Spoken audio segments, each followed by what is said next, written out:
Welcome, welcome. This is my first confessional episode of Ask a Sex Therapist. I was inspired recently by Sean Golanos on Instagram. He's a great love coach, love and dating coach, if you are interested in that and maybe finding a guy who does that. But he was kind of confessing / joking on his channel. He's like, I don't know if I'm emotionally available. I'm probably kind of avoidant. And, I'm a 42-year-old single love coach. And I was like, oh gosh, that hits. It's a little too close to home sometimes. And then I was listening to Diary of a CEO, great podcast, by the way. And it was Stephen Bartlett, the host of the show, interviewing Andrew Huberman. And obviously he had a bunch of stuff. Huberman had a bunch of stuff kind of in the media not that long ago, and about dating a bunch of women at once. And he didn't really comment on all the details, but he kind of addressed some of the patterns in this interview with Stephen. And so he was like, this is the area I kind of most struggle with, is romantic relationships. And then Stephen kind of opened up as well about this is what my parents' marriage was like. And, my mom would yell at my dad, and it kind of made me think that that's what marriage is. I'm going to be trapped in this relationship jail.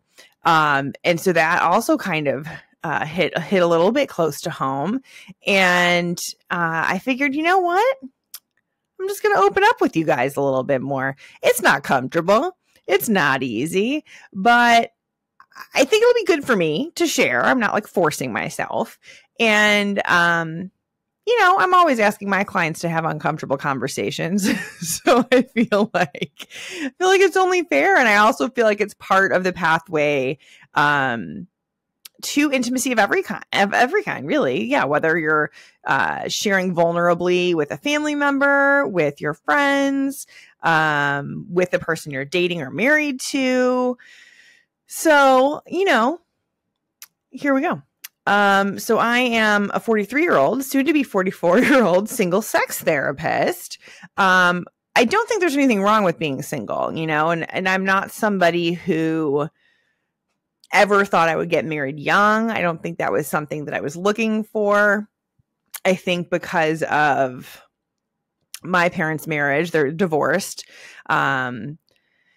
Because of that, I was kind of like, okay, I kind of see marriage differently, which we talked about a little bit on the Every 7 episode, where I interviewed the filmmakers about the institution of marriage, Caitlin and Alex. We talked about kind of my perspective on that a little bit, but I think it kind of created this idea that marriage is this contract, and there's this whole legal process you have to go through when you get divorced to kind of undo it. And then if you have kids, you got to separate stuff, and it kind of sucks for everybody. And, at this age, I still have to deal with okay, well, my dad lives in the burbs in Chicago and my mom lives in the city, and we kind of got to arrange multiple things. And then I got to coordinate with my brother, who also lives in another state. And, when you're trying to do holidays. And so it is something that affects you long-term in different ways. And you get used to it. It doesn't mean it's the preferred approach. And so I think I've just had this very, I don't know if I want to say unromantic. There's a very romantic side of me, or I wouldn't do this work. But there's also a very realistic side of me that's let's be honest with ourselves that love and marriage are two different things. There's people who have been together for decades happily, who are not married and very much in love. And there's people who are married and very much not in love, right? And I'm sure most of you, if not all of you, can see that in different examples in your life.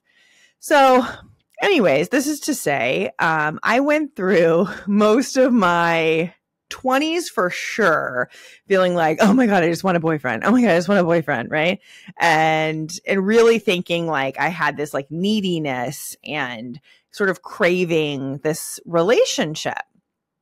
And I started, dating after college, more actively dating here and there, and so there were some people I met. They weren't always the healthiest attraction. Some of them had addictive tendencies. And so there was some stuff there. And I'm grateful to my younger self that I kind of knew better. Like, don't try to be in a relationship with someone who's like dealing with unhealthy behaviors.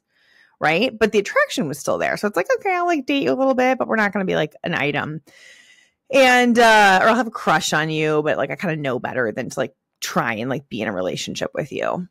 And so that was a lot of my 20s. Towards the very end of my 20s, I did meet someone, and then probably right around my 30th birthday, got in a longer term relationship, and it was great, you know, in a lot of ways. I think it was a healthy kind of first serious relationship. There was also an awareness, because probably the second half really of our relationship, things did start to kind of struggle. You know, I felt like there was certain needs of mine that weren't being met, emotionally and physically. I think there was some communication challenges. I'm sure he felt like I was too critical, which I probably was, and I didn't know how to say certain things. You know, I had some health issues and digestive issues, which I continue to have in different ways, different symptoms. That became an issue in the relationship. I couldn't eat gluten and dairy. And he was like, what? I almost broke up with you because you couldn't eat pizza. I just almost broke it off after 2 dates. And I was like, what? Which we're actually going to talk more about sex and disability on an upcoming issue. So stay tuned for that. And I'm not viewing my digestive issues as a disability, but they are kind of a chronic issue it affected that relationship. So anyways, and then I kind of had my exploratory phase of like, oh, I'm single. Like, do I want to explore connections with women? Do I want to explore kink? Do I want to be monogamous? I don't know. It's like, I kind of hadn't considered these other paths until I had this opportunity when I became single after this relationship. And I see that with so many other people too, which is so cool. I think it's like it can be a painful time, but it can also be a very special time in the sense that you're like, I'm free. I get to do whatever I want, you know, like this is so cool. So I love working with clients who are kind of in that phase of finding themselves in terms of like, what is authentic to me when it comes to relationship. So I went through my own phase of that, right? And I think because I went through my phase, and trust me, I'm going to get to my point. I'm getting to my point, but you need some background, you know? So I'm like, okay, let's try the swinger community. Let's explore the kink scene. Let's date different people. Let's, you know, see if I want to be monogamous. Let's see if I'm bisexual. You know, and I'm really grateful that I was able to do that, because it helped me know myself better, right? And if you're listening to this and you're like, I'm married for 20 years, I'm not going to go do that, Heather. I'm not saying you should, but there still are ways within the relationship to get to know yourself better and to explore more and to share more about how you're feeling and what you're curious about with your spouse or with your partner, you know? So yeah. Okay, so then I have this exploratory phase, and then kind of towards maybe like the middle or end of that, and I had dated, you know, throughout my 30s. I dated a ton in my 30s. And I was also never somebody who was like hung up on having kids. I would say like mid 30s, I was kind of like, oh, I want a child, and that is my deepest desire, you know, like deep down. And then I think there was part of me, there was moments where maybe I would have had a child, but there was also part of me that was, again, really likes the freedom. And if I had a kid, was like, could we homeschool the kid? What if we want to like travel or like go live in a different country? And, you know, like, are we going to have the resources to be able to do this? And so there was parts of me in different times of my life where I just felt like, you know, I don't really have the bandwidth. It's not the top priority. And so that wasn't a huge issue. It's, you know, something I went back and forth on a bit in my 30s, but not a main focus. But so I dated a lot, and I was kind of quote unquote looking for a relationship or open to that. But a lot of times it never got to that point of, you know, commitment and exclusivity. And so then I did wind up, though, at the end of this exploratory phase in a wonderful but shorter term relationship where I learned a ton, and I was like so into this person, right? And it didn't work out. He wanted to be more open and date separately. That was not something I was interested in. And I think that really hit. It really kind of showed me, like, you can be so invested, right? And you can like love how you feel with someone so much and get so much from this relationship, that it can be really devastating when it ends. And even though this was a much shorter relationship than the one in my early 30s, it was more devastating when it ended. And it was also because it didn't feel like it had run its course in a lot of ways. With the other one, it was like, it ran its course. Like, we kind of like tried everything we could. I kind of got the clarity. I kind of lost the attraction. And so it wasn't like, oh no. But with the one in my later 30s, it was really more like, I'm wildly attracted to you. I'm super into you. And we don't want the same things. And I don't see a world in which we like find a happy medium right now. And I think a lot of that was because I had some healing to do. He probably had some exploring to do and some figuring out to do, and maybe also some healing to do. And so I did not feel like I had the bandwidth to be able to kind of go to counseling or see that through without certain assurances from him. So that was that.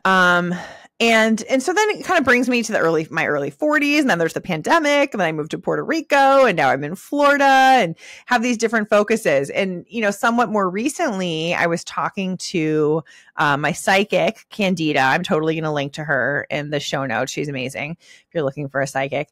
And my life coach, Nicoletta, at the time, about, you know, like, hey, you know, I'm just kind of in this place where like, maybe I'll have a crush on someone, or maybe I'll connect with someone online, or, you know, have something going on. And I would maybe bring something up about the other person. Like, oh, I don't know how available he is, or I don't know if he's that much of a communicator. And both Candida and Nicoletta were like, well, Heather, he might be reflecting back to you your lack of emotional availability. And I was like, what? What do you mean? How is that possible? I'm a certified sex therapist. You know, I've been helping people with relationships since 2011. You know, if not before that, I was a high school counselor, and then the kids would come talk to me about their, you know, crushes and dating issues. You know, so I've been doing this for a long time. I'm like, I'm a great communicator. Like pretty much everyone would agree with that. And, you know, I've worked on these things. I've become comfortable with my sexuality, and, you know, I can speak about these things even publicly. And, you know, how is this possible that, that I'm emotionally unavailable? And, you know, I will also say, I see it now. And also, I think I still have some blind spots, right? There's like a sense of, I partially see it, and there's probably more that I'm going to uncover. And that's okay, because we're all on a path. We're all on this journey. And yeah, so my emotional unavailability, feel free to message me and tell me about yours. we can share in the journey.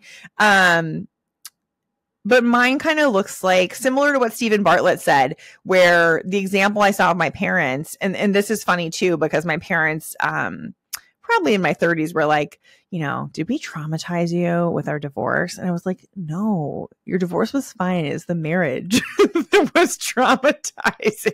And my parents are both like kind, loving people. You know what I mean? Like, they're not jerks, and their divorce was not messy, and they were not terrible and cutthroat, and they did not drag us into the middle. You know, there's like a lot of, they handled it, you know, I'm proud of how they handled it. But that said, the marriage itself, it was kind of like, as a kid, I was like, how did these two people ever get together? And to be fair with you, I think this is the beginning of me becoming a relationship therapist. I did not act as their therapist, but I'm like, I see their patterns. I'm like, if dad just did this and mom just did this, you know, or if mom could just do things a little bit differently this way, then I think dad would feel more, you know, this way, and then it would work, you know? And so I would see these patterns, and, but at the same time, I would see how the current patterns weren't working. And I was just like, I don't know, you know, about these two people. So at one point I was kind of like, I kind of hope they get divorced. Like, this is just not going great for anyone. But I think because of that example and seeing my parents be unhappy and seeing them not get their needs met and seeing them, not communicate in the best, most loving way, it was really kind of like, why? Like, why would I want marriage? And why does everyone want marriage? And like, what's all the hype about it? And then you kind of add in the statistics about it. And then you kind of just add in, I think because I've dated so much, not all my experiences have been good. Right. And there's times where, you're making out with someone and they try to like push things further sexually and you're like, no, don't do that. And then they try again. And you're just like, listen, I don't want to have to feel like I'm on guard the whole time. This is taking all the fun out of it for me. And so let's just be done.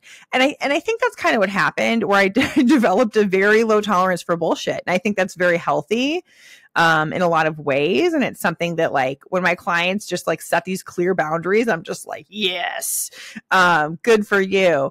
And at the same time, I think there's other situations where maybe someone didn't communicate something to me in like the exact right way, where maybe I could have allowed more grace, or maybe I could have been more willing to kind of work through things. And I think that's part of the feedback from my life coach and my psychic is, there's this, and also just from what I see working with people, there's a certain amount of like discomfort and messiness and imperfection. Like, we cannot escape that as humans. We do our best, but, certainly for me, as someone who's trained in communication, who practices good communication, who's very aware of when I'm triggered and like typically does not let that triggered part take over. I have a decent amount of awareness and control over that. I'm still not perfect with it. I still mess up. I still, occasionally let emotions get the best of me, or occasionally are kind of like, I'm just going to avoid this person for a while because I'm just not ready to deal with that. And some of that is respecting my process, and again, in a healthy way. But, there's also maybe people where like I've cut them out instead of having another conversation. Might be like, you know what? You really went off on me in like a super inappropriate way that I don't even think was justified. And I could have been like, you know what? They had a moment. Let's give grace. And there's been moments where it's like, no, I don't allow people to talk to me that way. So, and there's pros and cons of all of this too, right? I think there's also people who give people too much grace and then wind up in these like long-term unhealthy patterns. And so I think it's kind of finding that sweet spot. Like if the goal is to become emotionally available, I think it's the sweet spot, emotionally available, but with healthy boundaries. I think that's sort of the sweet spot. And also when you've been with someone for a long time and you're like, hey, I love this person. I'm invested in this. I see a future with this person. And that's how I felt in my long-term relationship. And we did go to couples counseling. So it's very much not that I'm unwilling to do the work. I think there's a lot of things, especially in like early courtship, where it can seem like a red flag. And I also think, I was doing some journaling about this before hitting record. I also think that the pace at which dating moves, both emotionally and sexually, and obviously you have control over a lot of this too. There's no like rule of how fast you have to move. But the idea that, within 1, 2, 3 months, you're going to be in an exclusive relationship with someone, you can't know someone that well. And yet in most cases, you're having intercourse with them or, swapping fluids in whatever way you prefer. And you are being emotional with them, and you might say, I love you by the end of, 3, 4, 5 months. So there's a lot happening quickly. And I think once you've been through, like, I guess speaking from my experience, having been through parents' divorce, heartbreak and breakups, dashed hopes, a few times, I know how this ends, a lot of the times. And so I don't want to like assume everything is perfect and hunky dory, and I don't want to overinvest too soon. And again, it's like part of that is healthy. Pacing yourself, I think, is a wonderful tool when it comes to dating. And then I also think that there can be too much guardedness where like maybe this is the right person. And like at some point you're going to have to like dive in because, you know, you can see this happen too in other relationships where like if one person kind of dives in and the other person doesn't trust that the partner has dove in, they might kind of be like wishy-washy hesitant, you know, kind of the insecure attachment, and then kind of blow it with this person who's all in. Because the person who's all in is kind of like, I'm not going to necessarily tolerate someone who's kind of jerking me around or like not being clear in their feelings. And so that's something that can happen too. And so I think for me, that's where I need to push myself, is being willing to dive in when I find someone who's a good fit. And I also want to be clear, most people are not a good fit for you, right? Or for me. So, and even my friends are like, well, Heather, you are a little bit unique and you maybe do need like not the typical partner. And I somewhat agree with that. I don't think I need someone, you know, that out there, but, you know, so I think there also needs to be a sense of patience, which brings me to the next part of my confession. So I'm in a place now where, you know, I have other focuses. I have other priorities, right? In the last full year, I would say, I've been working a lot on my relationship with money. There's some stuff there where it's like I'd picked up some unhealthy patterns, you know, hadn't always had like the best examples for that. And I've really dug in. Brooke Castillo, by the way, is fantastic for that. She loves talking about money and making money, but it's how she relates to money. And that's one thing I do want to just mention. If anyone has struggled in their relationship with money, it's not necessarily about how much money you have. So I've seen people with not that much money have a poor relationship with money or a good relationship with money. And I've seen people with lots of money have a poor or a good relationship with money, right? People worth like 9 figures who are like maybe not relating to money in a very healthy way. So it's not so much about the amount you're making, but it's how you're relating to it. So that's been a huge priority of mine. And I've grown leaps and bounds, and that's felt so good. And then I also have been focusing somewhat on health, right? So some of those digestive issues I mentioned. When I first moved to Florida, I was like 9 months pregnant, bloated most days. It was just like awful. And I don't know how you guys feel about this. I think bloat is like the least sexy feeling that I can possibly have. I don't know if other people agree with that. So I was really in this phase where it's like, I'm new here. I did date someone when I first moved here for like 2 or 3 months. But I didn't even have a friend group yet. And so even like when that ended, I'm like, I don't even have a girlfriend I can call to talk about it locally. So I really decided to, you know, focus more on building friendships and just kind of community in general for myself, which I think was the right choice. Focusing on my business growth, my health, my relationship with money. And so it just was at a point where it's like, I don't have the bandwidth. This is just not a top priority for me.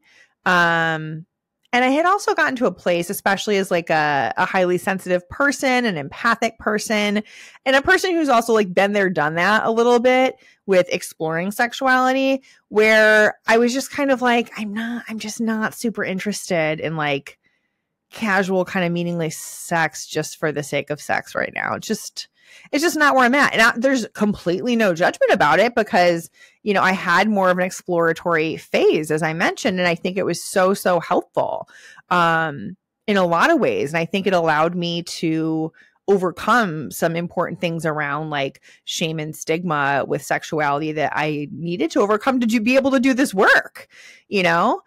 And I love talking with my clients about sex. I love being able to have a sex podcast. You know, it's like I'm still a sexual person, but it's also kind of at this point where it's like, it's just not my focus. And so there's a part of me that feels like a fraud. Like, oh my God, I'm like the sexless sex therapist, you know? And then I think like, well, if I had a client who was, you know, not having sex for those reasons, would I feel like, you know, they need to be having more sex? No, I'm like, I would never say that to a client. I would say like, awesome. Like you get to focus on what you want to focus on. And I had a friend recently too who said something similar, like, oh my God, I went like 3 years without sex. I'm like, well, because you didn't want casual either. And you wanted to wait till you were in a relationship and you had done some exploring as well. And you just were clear on what you want. So I kind of wanted to just put that out there, like, one, to be honest and transparent and share a little bit about my journey, but also just to normalize that, like, and I think you guys know this if you've been listening for a while, that my mission isn't like everybody needs to have this wild and crazy sex all the time. You know, my mission is for you to like own your sexuality, feel comfortable with yourself as a sexual being, set the boundaries that work for you, kind of chart the course sexually that feels awesome and exciting and fun and connective and pleasurable for you. And that can include taking breaks and having other priorities, you know. And I also recognize in a way, if I were partnered right now, it would be really hard, right? And so like, if you're in a relationship and you're kind of in a phase like I'm in, where you're like, I'm focusing on my health, I'm focusing on my career expansion, I'm focusing on some like healing and personal growth stuff and building community, that's awesome, right? And I also just had a conversation with my friend, Emmy Hernandez. So we just released her episode this week while I'm recording this, who's a love coach. And I mentioned something about where I'm at. I'm like, I just, you know, I have no interest kind of with the dating apps. And part of me almost feels like bad that I don't have any interest, or like I should. Like there's a part of me that wants to like push me to like do more with dating and get out there and try to meet someone. And I was telling her kind of what I was working on instead. And she was like, what if that's like exactly what you need to do to kind of attract the right person for you, is like do some of this healing work and get in alignment with yourself. And that was just such a beautiful message. It wasn't a huge part of our conversation, but it was just like that sentence or two was like, yes, I think I needed to hear that. Especially because of the work that she does. It was very validating. So I kind of want to pass that on to you guys, you know, like, and I do think this applies even if you're partnered. The more you can get in alignment with yourself, whatever that looks like, the more likely you're going to be to have a great, fulfilling sex life when you want it and when you're ready for it. And I think it's also hard. I do want to acknowledge it's hard to be on the receiving end of that. If you're the partner of someone who's going through a phase where like sex is just not their top priority, and they're just, you know, not totally feeling it, you know, can be tricky to navigate. I think you need some awareness. I think you need some independence where you're not looking to the other person to kind of like validate your sexiness. And so if you're struggling with that, you know, talk about it with them. See how else you can be validated from them. See how else you can validate yourself. Yeah. So I hope this has been helpful. It's a little bit different for me to kind of share more of my own journey, you know, and some of the self-consciousness around it, or having a little bit of a pressure that I put on myself as a sex therapist to be like, I should be like, you know, swinging from the chandeliers, having this wild sex every weekend. And I'm just like, meh. Because again, it's not what it's all about. It's about the connection. It's about the authenticity. And that includes like wherever you're at. And it's different, right? We have different sex lives at different times in our life. And that's awesome and perfect and as it should be. And if you're looking for a book to kind of help cement some of this, Sexual Intelligence by Marty Klein is a great one. It's the first sex book I ever read before I was a sex therapist. And he talks about how we need to kind of redefine our sex life. I think he says like every decade, but it might be every year, you know, it might be every 5 years. I don't know, you know, but when you have significant changes, when you move, when you have a breakup, when you have children, if you have a hysterectomy, you know, if you had prostate cancer, you know, whatever it is, like realize that, okay, maybe I'm in a new phase now. What's it going to look like in this phase? What do I want it to look like? How do I want it to feel? And so let's welcome that. let's welcome the different phases. I'm going to practice welcoming and embracing the phase I'm in now, and not forcing or pushing myself or telling myself because I'm a sex therapist I should be having a certain kind of sex life. And I hope you can do the same. So if this resonated, share it with someone, reach out to me and let me know. Leave us a review. We appreciate it. And I also want to do a small announcement. I kind of forgot to do this at the beginning. We have a new coaching intern now. So Grace, who has been editing the podcast and is wrapping up their internship, is also a sex educator by training and is now doing the Gottman couples counseling training, and is also doing a relationship coaching with Sexual Health Alliance. So very exciting. So I will be supervising Grace with their coaching, and they're offering $75 sessions for individuals and $100 sessions for couples. So part of this also is that I wanted to bring you guys something more affordable to access this, one-on-one personalized attention to your love life and your sex life. So if you're curious about that, we will include a link in the show notes to book a free consultation with Grace. They're taking on a limited number of new clients at this point because they're still doing some podcast editing. But yeah, if you're interested, reach out. We'd love to hear from you. And thanks for listening, everybody. And I look forward to chatting with you again next week.